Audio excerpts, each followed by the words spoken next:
What's up, everybody? Welcome. Hey, everybody.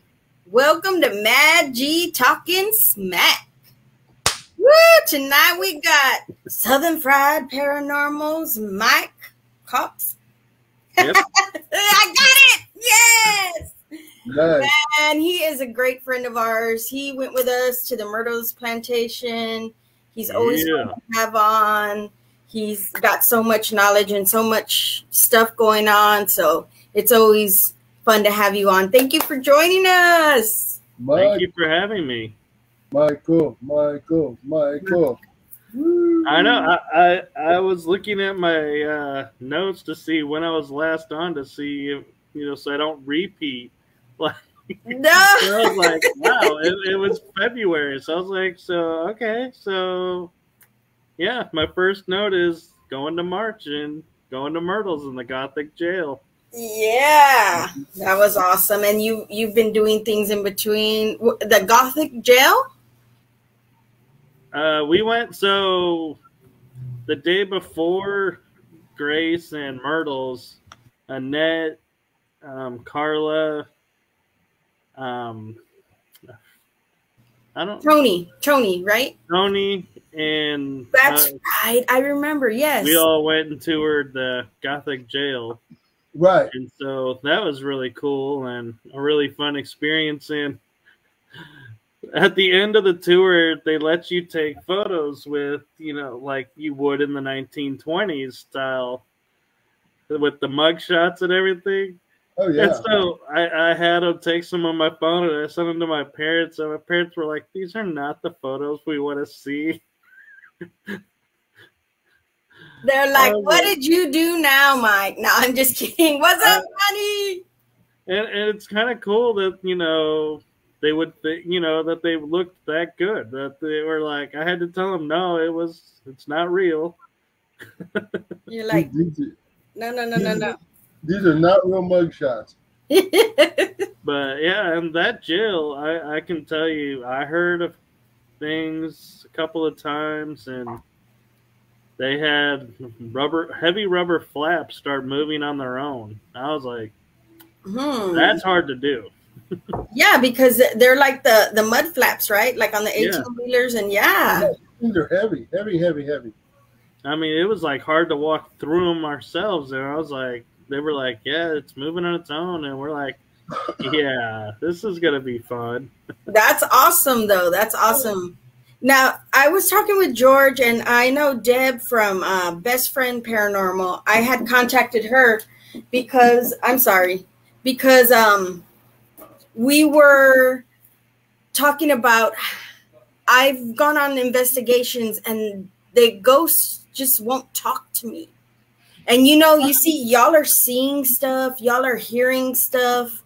When you go into an investigation, what is your mindset when you walk in? And I know, Georgie, I investigate with you all the time, but I've never asked, like, what is your mindset? How do you go in on this? Am I protecting myself too much? Am I not open enough? What is your guys' opinion? Well, for me, the way to simply put it is, I walk in empty. I am not expecting a single thing. Just, if I hear something, my first reaction is, did I? And I'll just be like, and if I don't hear it again, I'll just write it off. Unless somebody else says, hey, I heard this. And then I'm like, yeah, so did I. Wow. The other thing, though, too, is I go in there knowing, even if I don't hear, see, sense, or feel like I got anything, I always know I always have the notion of I got something. I just don't know it yet. So to me, I would say the way I tell people always when I'm with people who have never done it before, go in completely open to whatever's coming. Don't set any expectations. Don't focus on, oh, I want to hear an EVP. because then you're going to miss everything else going on. Right, because let me tell you what happened to me last weekend. We went to the Old Lavaca County Jail, and we were investigating, and we had the EMF detector, and we were using that to ask questions, and it would fluctuate. The girl, the people that were with us were saying, can you make it go to red if it's the usual. And so we're doing that, and when I would ask questions, there was nothing happened, no response. It stayed on green. And I would tell, Jennifer was there, I would tell, what's up, Jennifer? I would, I was like, dude, they don't want to talk to me. They don't, what's going on? Like, what's happening? So Jennifer had the ghost box, and she said, why don't you want to talk to Maddie? It was either her or Deb said, why don't you want to talk to Maddie? And the thing said mean, like I was mean. And, we were like, what? And I kind of felt like, am I too shielded? Am I too, because I can, not mean, but I can be very stern, and I'm very blunt. And I was wondering, if we're in a jail, are they seeing me with that kind of person, that kind of person, like a jail guard would be, the no nonsense, I give the orders here kind of thing. But I was not trying to intimidate them in any way. Like, how people will yell at them and try to get them to do stuff and say ugly stuff. I wasn't. I was just asking questions. What do you think about that, Janelle? I would say the notion I'm getting is it's not anything you did per se. It could simply be, if this is your first time, maybe it wasn't their first time, and so they're more apt to talk to them because they're used to them. They know their intentions. They have a feel for their energy, where for you, they don't know you. They don't know what you're about, what your intentions are, and so they may be more hesitant to say hello because they don't know how you're going to react. That could be that. I mean, that makes sense. And for them responding mean on the box, it may not be mean as in, she's mean. It just may be, the way you were carrying yourself. Maybe you were like more sit up straight where everybody else is like slouched and going, okay. The way she's presenting herself is she's serious, where everybody else is having fun or laid back. So that could be what they were meaning. Right. And I did feel like it was something there that was maybe not so nice to some of the people that were there. So I was very like, this is my friend. You don't do this to this person. Of all people, so maybe you're right. Maybe I had that there, because I do always go in with a shield, right? I always do. But like you're saying, maybe I should not look for it, because I try not to, but we're there, and you know what I mean? I know. And I'll be honest, when I first started, I was like, I had the mentality of, if I'm going to do this like I would my professional job. So I was serious, and I was like really focused on, okay, like make sure I do everything right. And I was getting nothing. I'm like, maybe an orb or two in a photo, maybe, a shadow here or there, but that was it. It was like I wasn't getting anything like anybody else. And then I watched the Wraith Chasers on their Haunted Live when they initiated a team member and totally like scared the hell out of them in the bathroom, and they all started laughing. And I realized this is not a serious hobby. You have to have fun with it, because if the people on TV are having fun, right, maybe there's something to that. And I started noticing all the shows, they all have a moment of having fun, Right. cutting up or laughing about something. Because that's energy, right? Yeah. So it's probably feeding off that. Yeah, and I started like joking on some of the investigations, and I started noticing I was hearing more. And I was like, oh. And so the more I became lighthearted with it and just having fun, the more I got. Right. So loosen up. Lighten up, Maddie. Johnny says he goes in with his shirt off. Yeah, ghosts don't want to see that with me. Johnny. Well, Johnny, I mean, look, man. See, I get that taking your shirt off when you go in, but see, I do something totally different. I walk in and I feel the area out, and then I find the pole, and I put on "Sweet Emotion" by Aerosmith. Oh, I said, do me a little dun dun dun dun dun dun. You know, be all like getting my dollar tips. That's Dude, what I do. Last time you played Cherry Pie, what you talking about? Oh yeah, cherry pie. That's cherry pie. At least it wasn't Cherry Bomb. Oh, it's cherry, yeah. yeah. No, man. Johnny's asking. I'm sorry. Go ahead, Georgie. No, go ahead. No, but I mean, on a serious note, you know, when I walk into a place, Maddie, the first thing I do is kind of feel it out, feel the areas, feel the location, and just kind of see what, if anything, presents itself. You know, from the get-go, because like you never know what's going to show up, but I do leave myself a little more open, and because if you allow that, they'll give you ideas and clues as to who they are, and where they're at, and it's like a mutual respect. Yeah.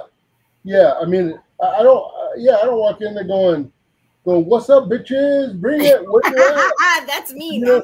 It's like you POS and show yourself. You skanky, I don't know, whatever. But no, I don't do that. I mean, it's a respect thing, and respect begets respect. Well, how about this? How open is too open? Do you think maybe I don't want to open that door too much because I don't want to be attacked? I don't want to, nobody wants to, right? When we do this, we don't want, unless there's somebody who wants to document it, which I get, because that's what that's what they want to be there for. Yeah. But I don't want, I don't want that to happen. So do you think maybe that's what's happening? I don't want to open that door too much because I don't know how much is too much. Well, it could also be that, I know this is going to sound strange, but they could be picking up the fear that you have about it. And so that's throwing them off, and they don't know what to do with that fear. Like, I go in knowing I'm protected and I'm safe, and I don't agitate. So it's like, I know if something's going to agitate and like provoke me, I know I can respond, but I don't go in with the mentality of, yeah, I'm going to stir, the hornet's nest and poke the bear and, see what happens. I'm like, nope, I don't need to do that. But I'm prepared if it does get poked. But yeah, I mean, I feel like they sense our emotions. And so if you're in there afraid of what could happen, then they may be afraid of you. And so they may keep their distance from you. So I wouldn't go in afraid of opening the door. I would just go in confident knowing, hey, if I'm going to open the door this much today, that's perfect for me. What happens, happens. And maybe I'll open it more the next one, or maybe that was too much and I'll close it down some. It's a balance. So you got to find out that balance, because Debbie from Best Friends Paranormal, when I talked to her about it, she also mentioned maybe I'm more scared than I think I am.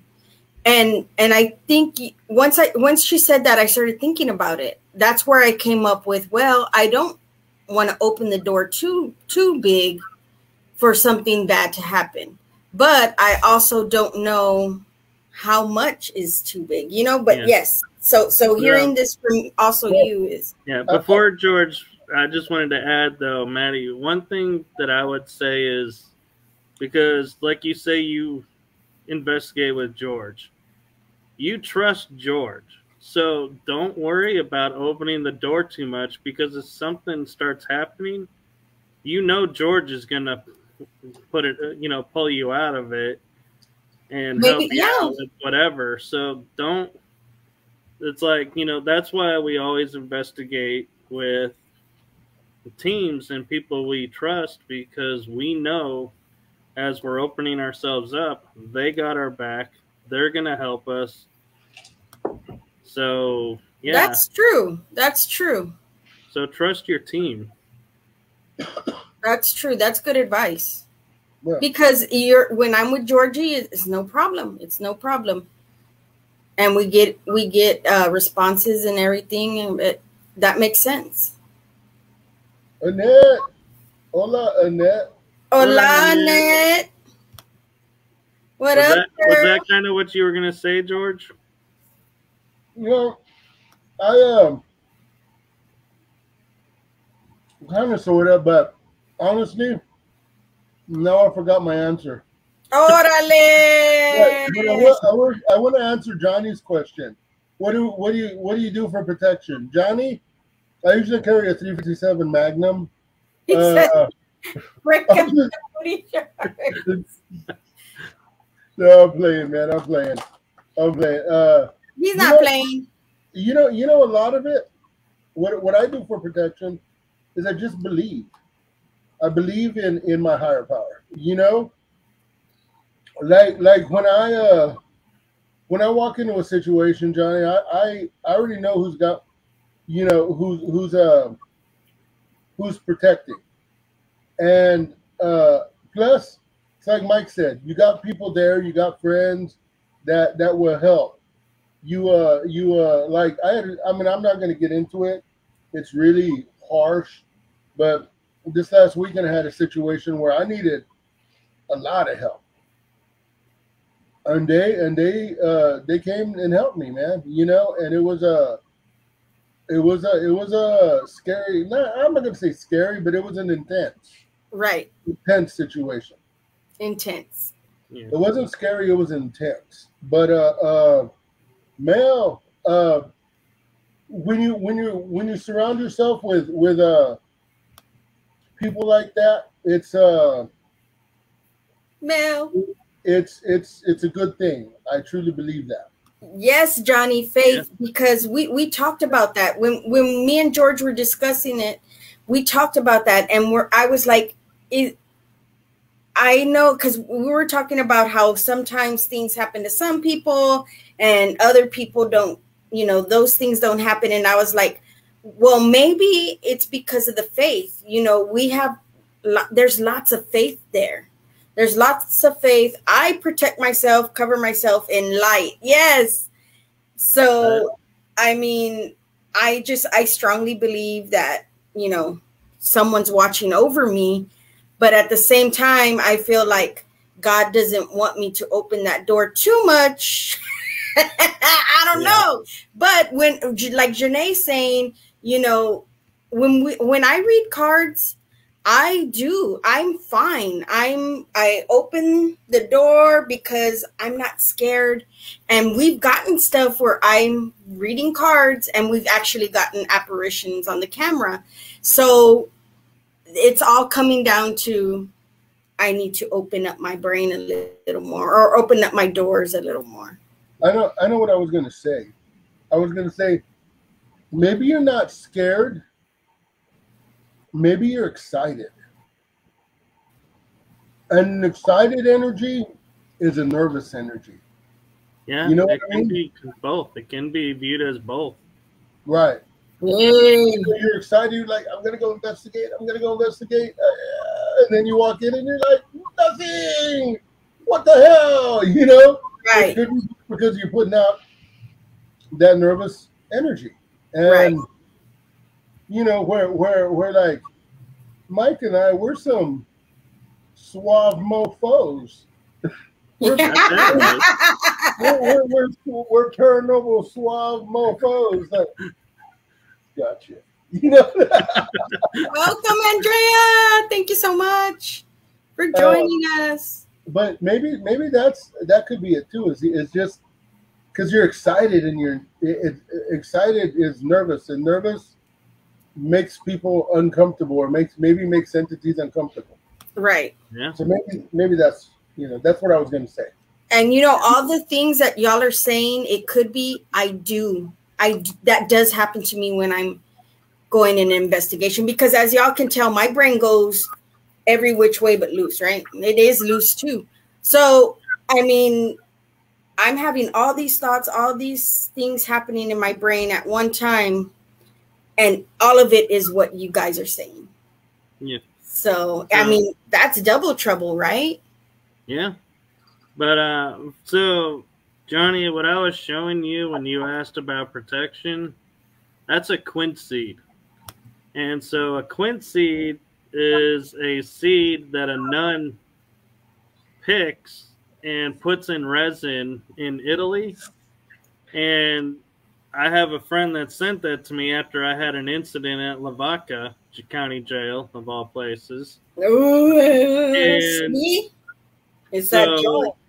Ever since I put that on, it creates an energy field around to where, like, nothing can attach itself to me. Nothing can scratch me unless I want it to or invite it to.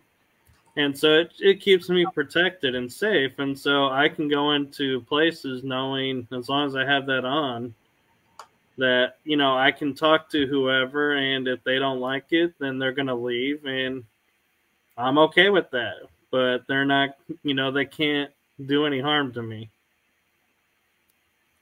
So I just have another added layer of protection. Right. Protection, and there again is the faith, because you have faith that you are protected by. Right. By your, yeah. Like this is a Saint Michael that a friend of mine gave me, and it's got the prayer of Saint Michael on the back, and it's something that I wear to every investigation, and I pray to Saint Michael just as well, and that day that last weekend when we had something happen, I was asking Saint Michael to come down and unsheath his sword and remove all negativity from around us. And it slowly started dissipating. Right. So yeah, I mean, it's I think a lot of it just, as long as you believe in something, it doesn't matter, I mean, I think you need to have a belief in I mean, like I said, something. It doesn't necessarily have to be God. It can be, I don't know, Allah, or it could be whoever, that eight-armed Hindu, right. You need a Krishna. Whatever it is, I don't know what the name of her is. I mean, what her name is, but yeah. I used to wear Thor's hammer. Ah. What? There you go. Well, let me ask you this. Hey, Jamie Lynn. Let me ask you this. I wear this, you wear that. Maddie wears whatever she wears. She's got rings with stones on them. Is that the same protection, say, like a police officer feels because he wears the badge? You know what I mean? Right. It doesn't have power unless you believe it has power, kind of thing. Yeah. I mean, I totally agree. What's that? I said I totally agree. I mean, like, the analogy is, we could put a picture of, say, a lightning bolt in front of 3 people. And, and we're like, what does a lightning bolt mean to you? Somebody will say power. Well, they're going to have a hard time messing with that person because they obviously feel like they have the power. Right. Another person can say, well, that scares me. They may get messed with more because they're in a weaker state. Right.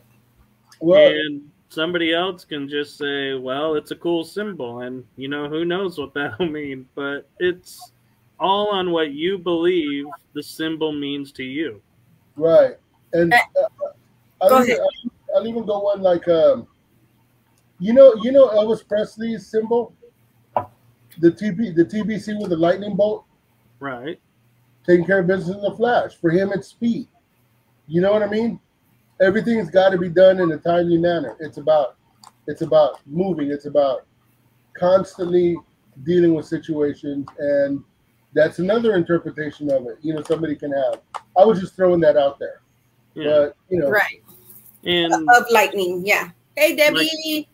I used to wear Thor's hammer. That works for me because I actually, in my genealogy, I found out I have an ancestor named Thor who was married to Sif, whose dad was Odin.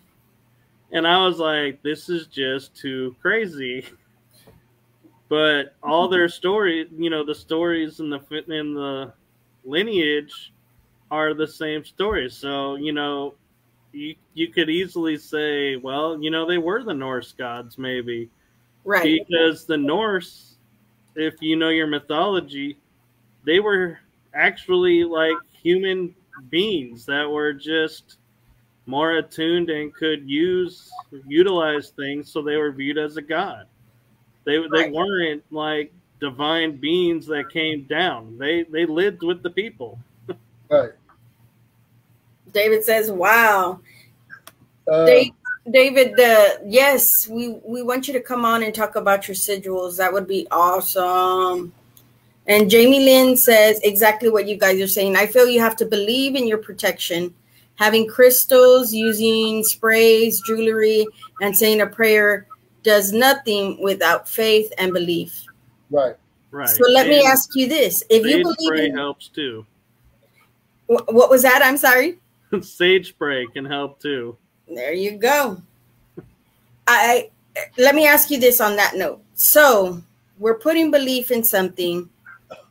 Today, me and George were walking before the show. That's why we were running a little late. We got lost track of time. So I heard an owl. And to me, knowing what I know as an omen, an owl is a symbol of deception. Now, I believe that, but what if I stop believing it? Is it going to stop meaning that to me an owl represents deception? Is it going to stop it from happening? Actually, I can even answer that by flipping it on you a little bit. Okay. So if this morning you decide owls mean deception, in that moment you heard the owl, you don't feel deception, you felt like maybe it was a message. Well, now the owl is a messenger bird. So it can simply be your focus and intention changed. So it changed with you to show you your mindset is not the same way it was when you started. When I first started. Now, could it be a message of deception? Could I hear? Because not only is an owl deception, and this is why Janae says she loves owls, it can also mean you'll be deceived, but you'll know you're deceived. It's not like it keeps hiding. You know what I mean? Like it's going to be in front of you. Somebody's going to tell you. You're going to see it for yourself. It's not going to be hidden. So, you know?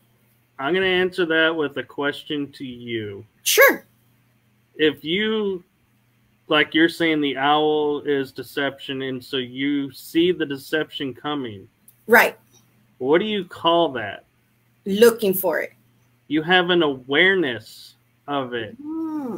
So the owl is giving you awareness of the deception, so you aren't being deceived. you're aware of it. So you have the choice, am I going to be deceived or am I not? Right. But you see, I don't go out there and start saying, you're lying to me. You're lying to me. It's you. It's just, I hear it. I think about it. Oh, shit. Right. And then I forget about it because I'm like, nah, maybe it was just a coincidence. Right. Maybe it was just, he lives in the woods. We were in the woods. That's where he belongs. And then I go about my week and bam. Now, was that already going to happen even if I didn't hear the owl? Or was it a warning? I feel it was a warning. But am I just crazy? What's up, Adam? I don't think you're crazy. Hey, Adam. I think what it's showing you is, so, like I was saying earlier, you got to watch where your focus is and how you're focused. So if you only see the owl as deception, your awareness is always going to point out and you're always going to say, so what's the deception? What's the deception? Right. Where is their deception? Who's doing the deception? Instead of looking at the bigger picture and going, you know what? This owl has now given me the gift of seeing that there is a deception possibly out there. Or, the gift of, awareness of maybe there is something coming up to where you have an opportunity of being deceived or not.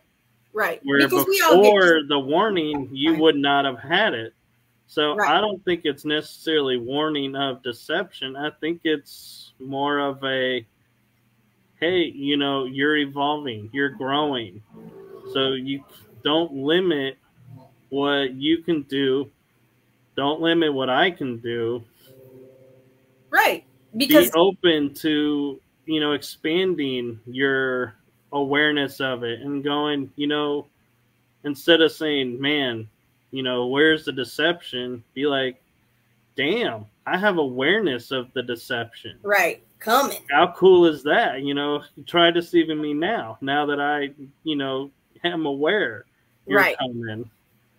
And so, like you said, the messenger and that David's saying wisdom. Well, now I have the wisdom, you're saying, it's a messenger. Now I have a message. So it all kind of is going together. Yeah. So we got to watch when we put notions to things like, what's like the example, the cross, some people view it as, this is a holy relic. Some people view it as it's a mark of, control, or it's a symbol of, patriarchy over feminine. It's just two pieces of wood nailed together. It actually, in my opinion, has no real meaning. It's the meaning that we put on it. And so that's where I think we need to watch what we're doing, because every one of those things I said about the cross are correct, but yet they're all the wrong thing too. Because who am I to say what a cross really is? That's where what I'm trying to say is, watch what you're putting the definition of what your experience is, because you could be limiting what your experience is. Be open to everything about it and go, and be aware of all aspects about it. Don't limit it. Right. That's good advice, man. That's good advice. And it makes a lot of sense. Man, I can't believe you're having me go this deep at this hour. Hey, it's good stuff, man. Good stuff.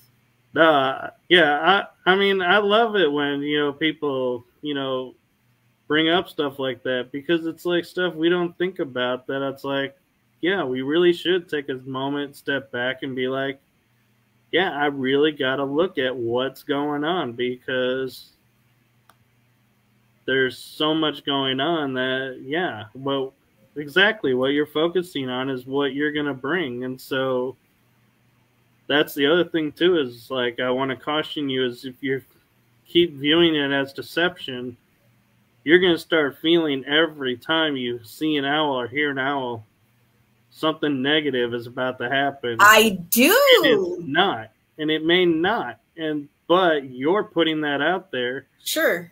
And so what we have to be careful of, and it was something I was taught in metaphysics, is if I put out there that every time I see a thunderstorm, man, something bad is going to happen. Sure. Something bad will happen every time it rains. I will never see the beauty of what cleansing the thunderstorm brings. Right. But the second I look at it and go, man, I can't believe how much more relaxed, how calmer I am because of that storm, then it's like, whoa, wait a minute. This storm just got a whole new feeling and a whole new perspective. So maybe some of the things in my life that I've been so focused on doing this way, maybe that's the wrong way. Maybe these people were right. Sure. And I was the one that was wrong. It opens your awareness, and it makes you start to think more about your surroundings. And so that, I think, is the beauty of the owl, is it's a nocturnal bird, but yet it comes out during the day too. It only hunts when it needs to. It chooses where it wants to live. It can either live in a barn, in a building, in a tree, in a cave. It's adaptable. Why can't we be? Right. And you see, maybe that was a message I was to learn today, because Janae also says to adapt. Georgie? Stop that, George.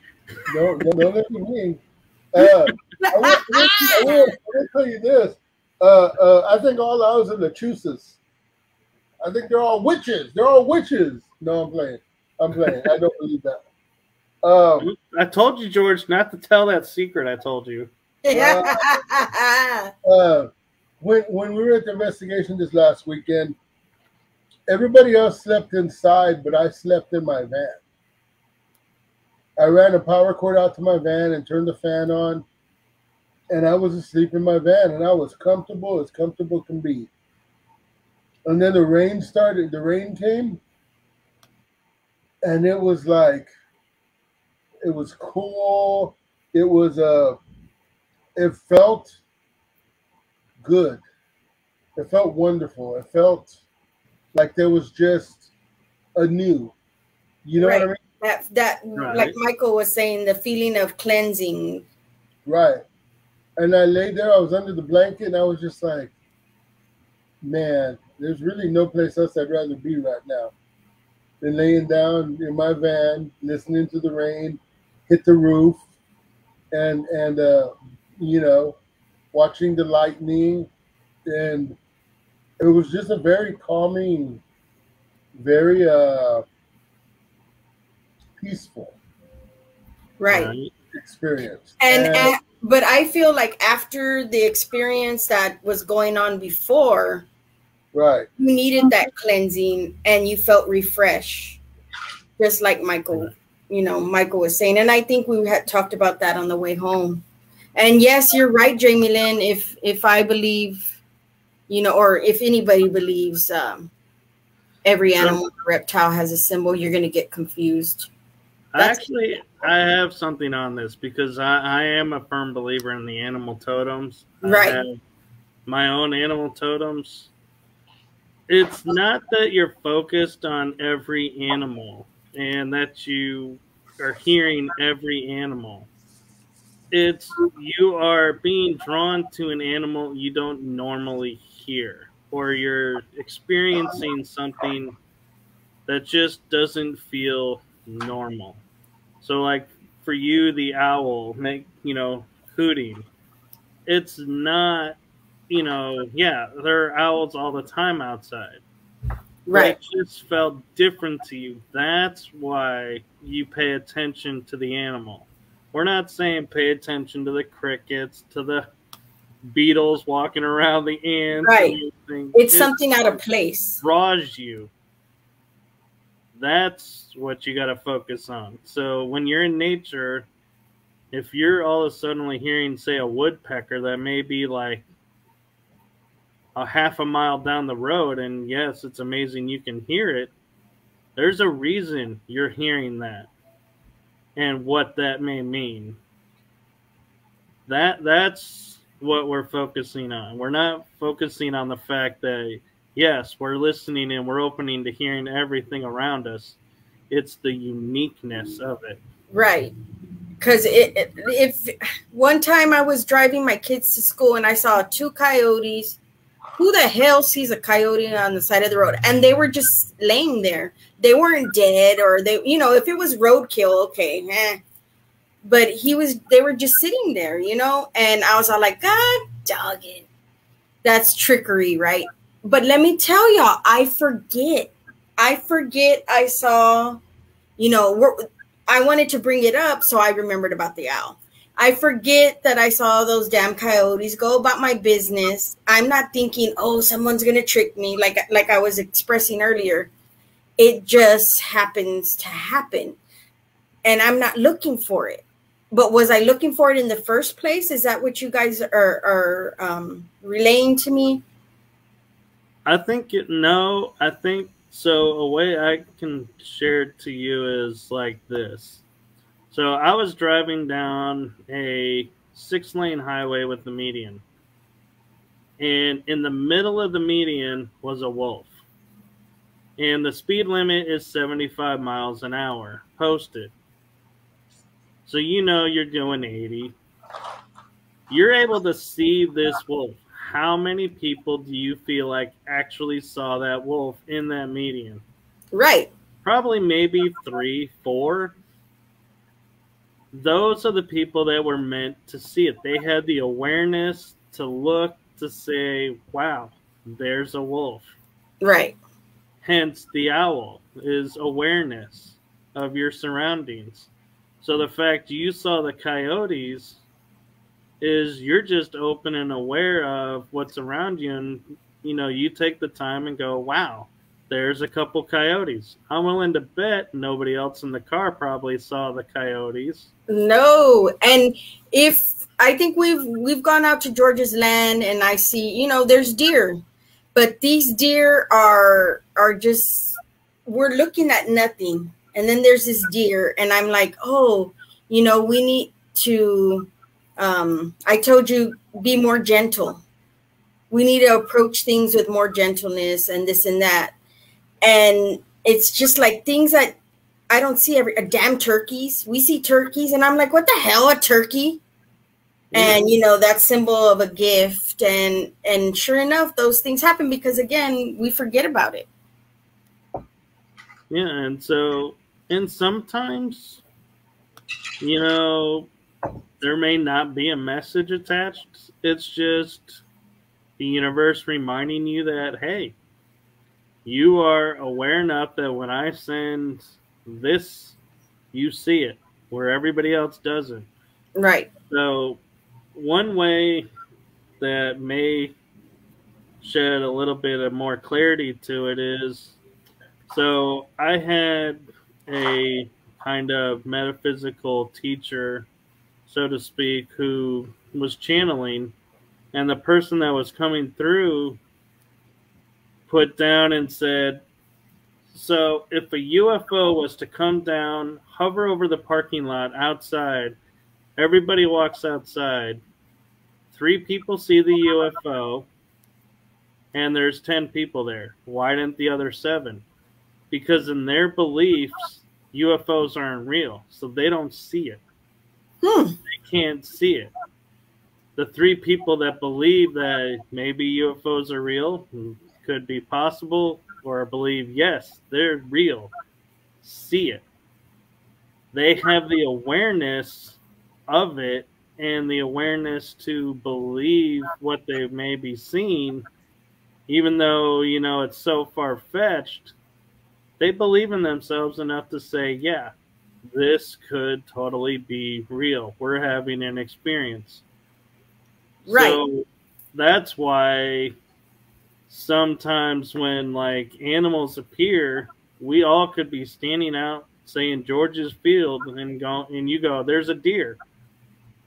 And half of them may see it and half of them may be like, where? I don't Yes. talking Where, about.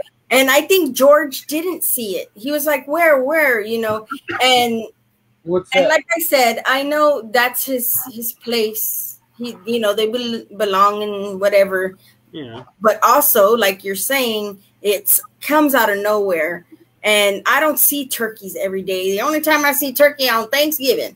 So, I mean, to see a turkey is just amazing to me. If I were to see a quail or something out of the ordinary, even though that's his habitat, I feel like exactly what you're saying. It was meant for me to see. Right. Well, and the other thing too, though, we can't discount is George may have seen it, but because he sees deer there all the time, his mind just goes, yeah, it's another deer. Yeah. So what? Yeah.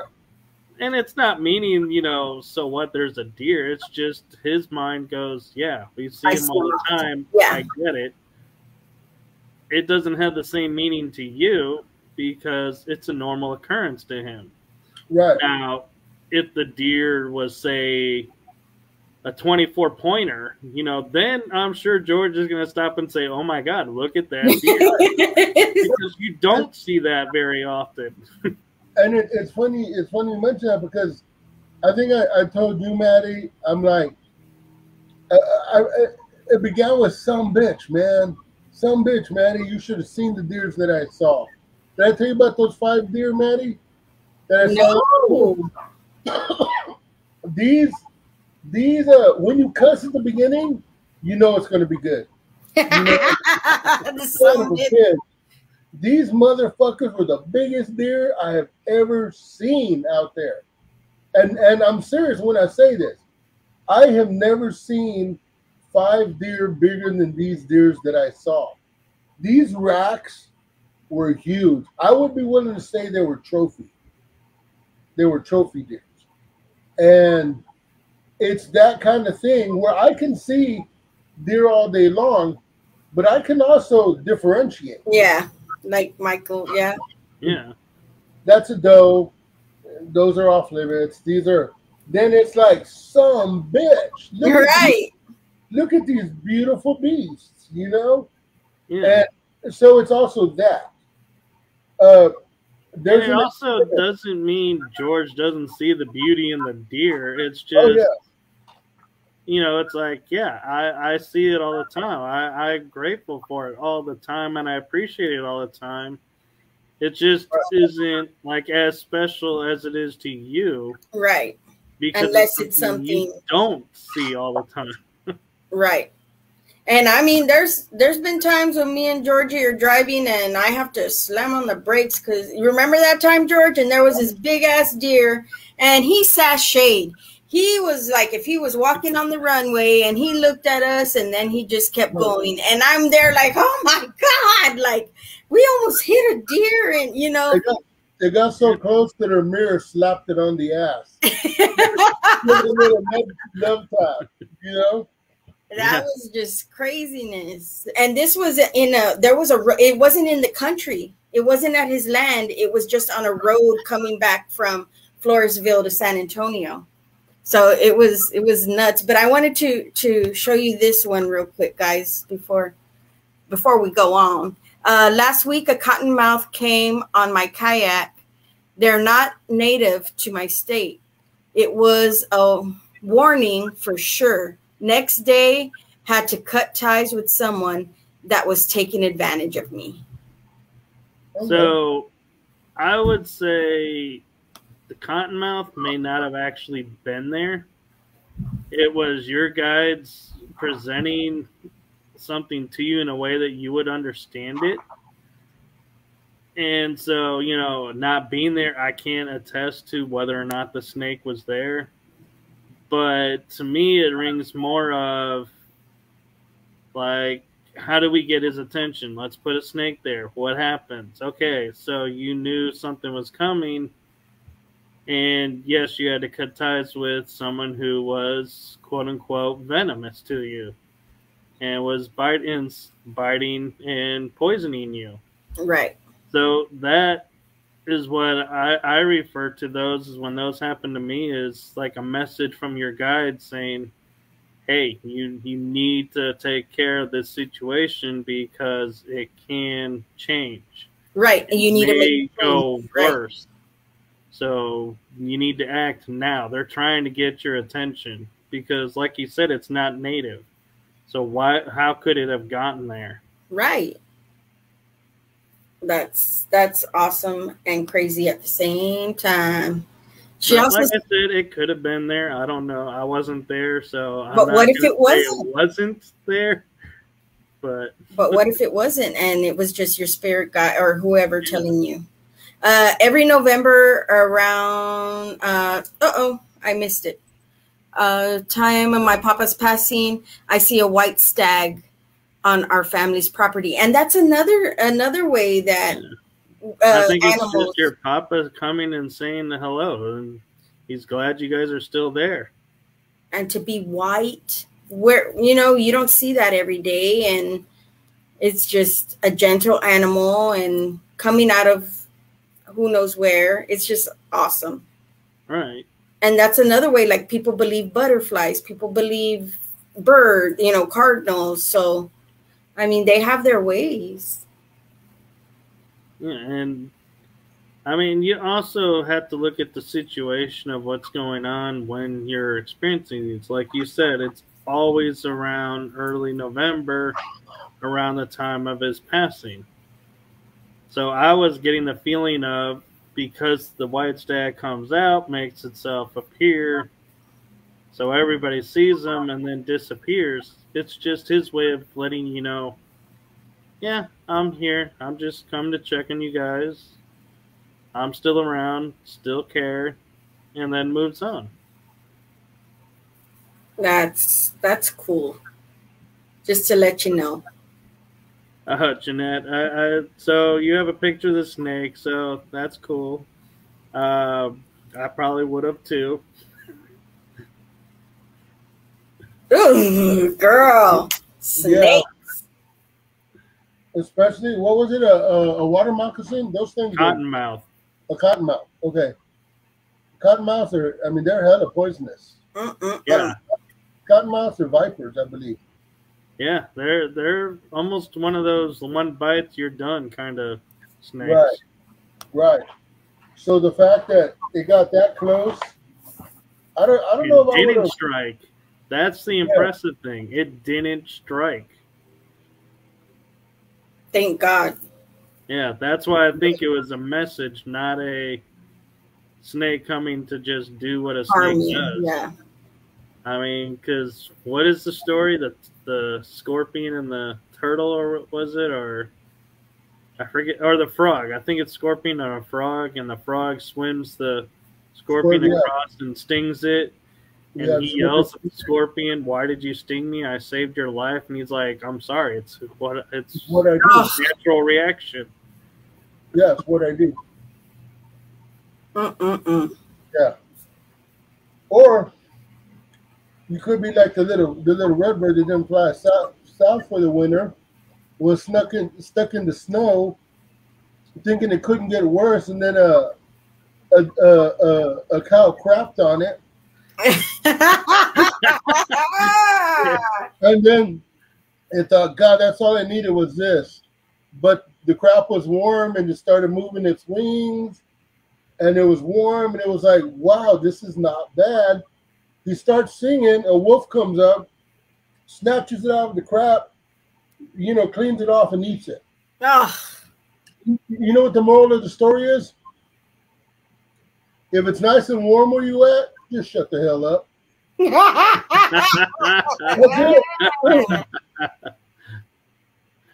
Yeah.